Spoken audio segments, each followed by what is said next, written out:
Il n'est pas rare de voir dans les concessions des producteurs des animaux d'élevage tels que des bœufs, des chèvres, des poules, des moutons, etc. Mais quelle est l'importance de ces animaux pour ces petits producteurs? C'est ce à quoi nous allons nous intéresser dans cette vidéo, l'agriculture et l'élevage. Quand on dit agriculture, dans l'agriculture, il y a l'élevage et les opérations culturelles. Donc, c'est peut-être dire un petit pléonasme de dire agriculture et élevage, mais comme c'est la tendance répandue ici, on va aller sur cette compréhension-là. Alors, donc, l'agriculture et l'élevage sont deux secteurs interdépendants. On dirait même que c'est les deux crayons d'une même mamelle. Voilà. Donc, l'agriculture consiste à faire des opérations culturelles, à mettre des semences dans le sol et à récolter. Et justement, pour que cela puisse marcher, il faut qu'il y ait, que le sol soit assez fertile. C'est en ce sens que l'élevage peut venir, disons, compléter l'agriculture en rendant le sol fertile. Non seulement ça, mais aussi en mettant à disposition des agriculteurs des produits, des productions, comme le travail qu'on peut utiliser pour faire cultiver les champs, donc la traction animale. Et ça donne aussi, donc j'ai parlé du fumier tantôt, et ça donne aussi des productions comme le lait ou la viande. Parce qu'un agriculteur aussi pour travailler, il a besoin d'être bien nourri et en bonne santé. D'accord, voilà qui est clair. Nous connaissons maintenant le lien entre l'agriculture et l'élevage. Mais comment ça se passe concrètement? Dans notre cas, nous allons prendre des bœufs comme exemple. Monsieur le spécialiste, expliquez-nous. Les animaux d'élevage, pour la plupart, sont des herbivores. Donc ça veut dire qu'ils se nourrissent des productions végétales, si pour aller simplement. Et l'agriculture, justement, produit la culture des céréales, et la culture des légumineuses, etc., produit des sous-produits qu'on peut appeler sous forme de fan ou bien résidus de récolte. Donc ces résidus de récolte-là contribuent à nourrir les animaux. Et à ce niveau, c'est très important parce que quand on parle de contribution de l'agriculture et de l'élevage, c'est qu'il faut que quand les animaux mangent ces résidus de récolte-là, ils vont produire des déjections qui, comme on a dit tout à l'heure, vont servir à la fertilisation des sols et donc à l'augmentation des rendements agricoles. Donc vous voyez, on est dans un cycle et dans une boucle totalement, et un cercle vertueux comme on dit. Il y a ce qu'on peut dire deux possibilités. La première possibilité peut consister à, après la récolte, à collecter ces résidus qui sont restés sur le champ et à les conserver quelque part dans une grange, sur un hangar, etc., à l'abri bien sûr des rayons solaires qui sont des facteurs de détérioration des nutriments dans les résidus agricoles. Donc, il y a ce premier élément-là. Deuxièmement, il y en a aussi qui laissent ces résidus de récolte-là sur le champ, sur la parcelle cultivée. Cela permet aussi aux animaux de venir pâturer. Et là, le cycle est plus court. C'est-à-dire qu'ils mangent immédiatement, ils laissent des déjections, comme sur cette parcelle où nous sommes. Voilà, ils mangent, ils laissent des déjections. Il faut savoir aussi que l'agriculture permet à l'élevage aussi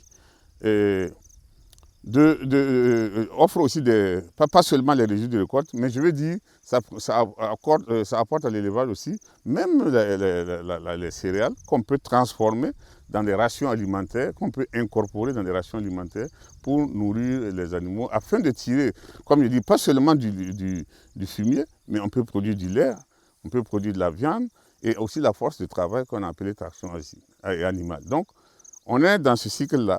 Et c'est pour dire que ces deux secteurs qu'on ne peut pas dissocier et on doit travailler justement à les rendre encore plus interdépendants, à les rendre encore plus compréhensibles de part et d'autre.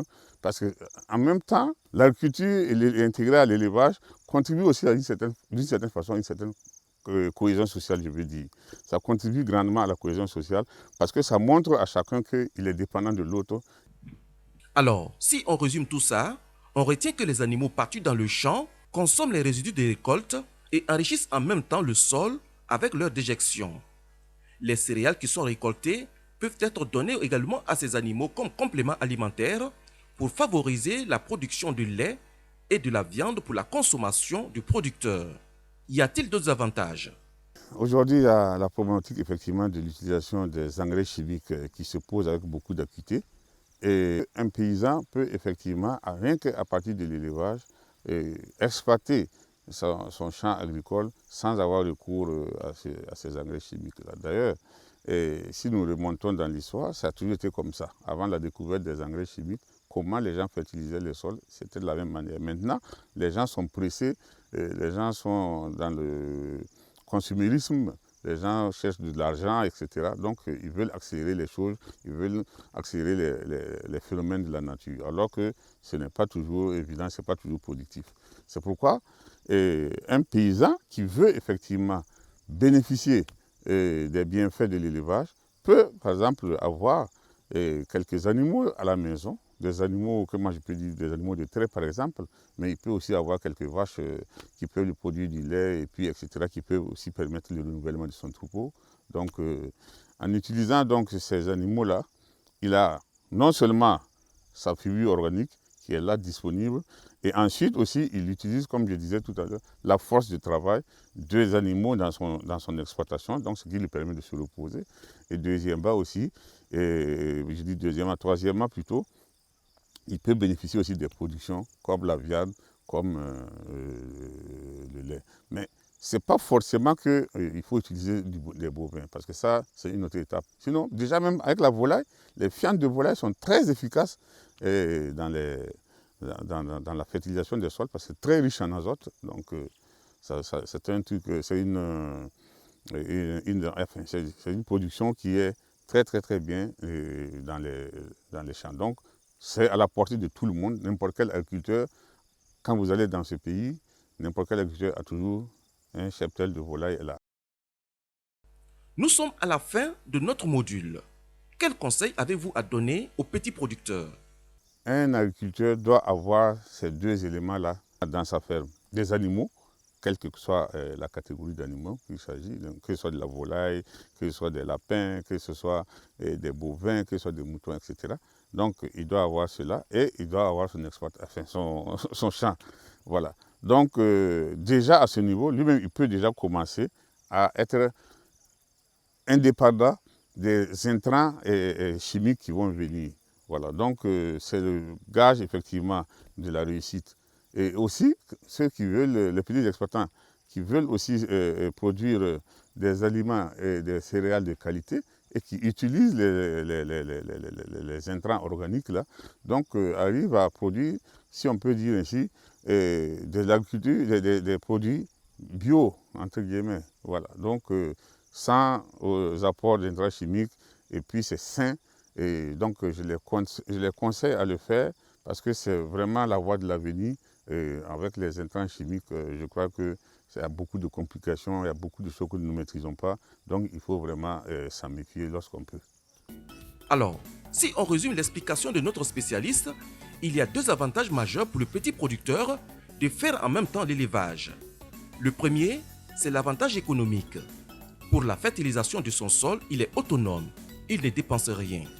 Et le deuxième avantage, c'est le volet sanitaire. Il produit et consomme des produits sains.